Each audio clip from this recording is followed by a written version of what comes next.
Assalamualaikum warahmatullahi wabarakatuh. Saya Karebet Wahyu Firmansyah, kelas SKI A. Pada kesempatan ini saya akan memberikan jawaban dari soal UTS Sejarah Pergerakan Nasional Indonesia. Jadi langsung saja di sini pada soal yang pertama, yaitu faktor pergerakan nasional. Faktor-faktor apa saja yang melatar belakangi terjadinya pergerakan nasional di Indonesia. Nah, jadi sebenarnya ada beberapa faktor yang melatar belakangi pergerakan nasional di Indonesia. Untuk yang pertama sendiri adalah adanya penderitaan rakyat yang berkepanjangan akibat penjajahan. Nah, di sini dalam artian penderitaan rakyat itu yang dirasakan atau situasi yang pada saat itu memang benar-benar susah untuk melakukan segala hal di bawah kekuasaan Hindia Belanda. Kemudian yang kedua adanya faktor kenangan kejayaan masa lalu, seperti pada zaman dahulu sebelum perang kemerdekaan itu di Nusantara sendiri terdapat kerajaan-kerajaan besar yang mempunyai wilayah yang sangat luas, seperti Kerajaan Sriwijaya, Majapahit, dan kerajaan-kerajaan yang pernah berdiri di Nusantara. Nah, di situ melatar belakangi terjadinya pergerakan nasional yang mempunyai cita-cita luhur dari kejayaan kerajaan-kerajaan masa lalu.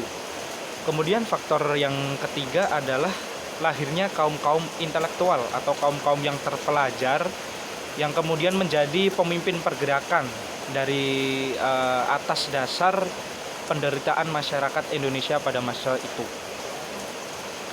Nah, kemudian untuk soal yang kedua, apa manfaat yang bisa diambil setelah kita belajar sejarah pergerakan nasional Indonesia? Nah, manfaat kita mempelajari sejarah pergerakan nasional di Indonesia ada banyak hal. Namun di sini saya akan menyebutkan 3 secara garis besar, yaitu menanamkan jiwa patriotisme dan nasionalisme kepada anak-anak muda, terlebih seperti mahasiswa, kemudian pemuda yang tersebar di seluruh Indonesia. Hal ini didasari karena pada masa pergerakan nasional itu adalah masa berkembangnya atau masa kemajuan intelektual di Indonesia setelah mengalami penjajahan yang sekian lama. Kemudian yang kedua adalah menumbuhkan sikap cinta tanah air. Kenapa hal ini bisa terjadi? Karena di sini sejarah pergerakan nasional Indonesia itu didasari karena sikap patriotisme dan sikap nasionalisme yang didasari yang mendasari pergerakan itu terjadi. Sehingga pada masa ini ketika kita mempelajari sejarah pergerakan nasional Indonesia, maka hal itu pun juga akan ikut tertanam kepada diri kita, terlebih kepada pemuda-pemuda di Indonesia. Kemudian yang ketiga adalah menumbuhkan dan mengingat cita-cita luhur para pendahulu kita. Nah, di sini maksudnya itu cita-cita luhur adalah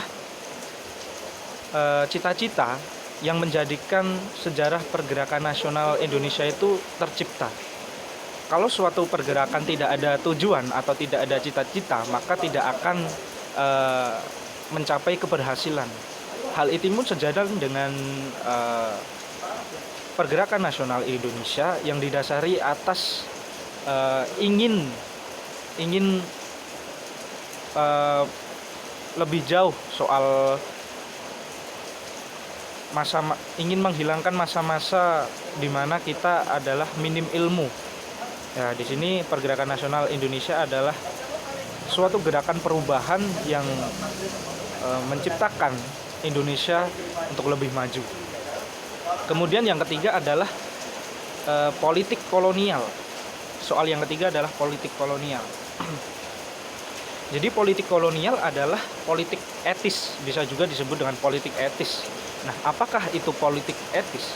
Politik etis adalah kebijakan balas budi yang dibuat untuk mengganti kerugian masyarakat Hindia Belanda atau yang sekarang bernama Indonesia atas penjajahan yang dilakukan.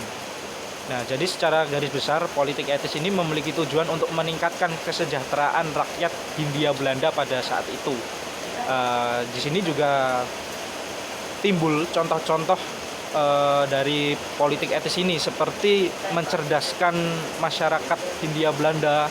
Nah, pada saat itu mulai dibentuklah sebuah sekolah-sekolah khusus masyarakat inlander atau masyarakat pribumi atau masyarakat kelas bawah, seperti sekolah kedokteran, sekolah rakyat, dan sekolah-sekolah yang didirikan oleh kerajaan Belanda. Nah, seperti itu. Jadi mungkin cukup sekian penjelasan dari saya terkait soal-soal UTS, Sejarah Pergerakan Nasional Indonesia. Kurang lebihnya mohon maaf. Wassalamualaikum warahmatullahi wabarakatuh.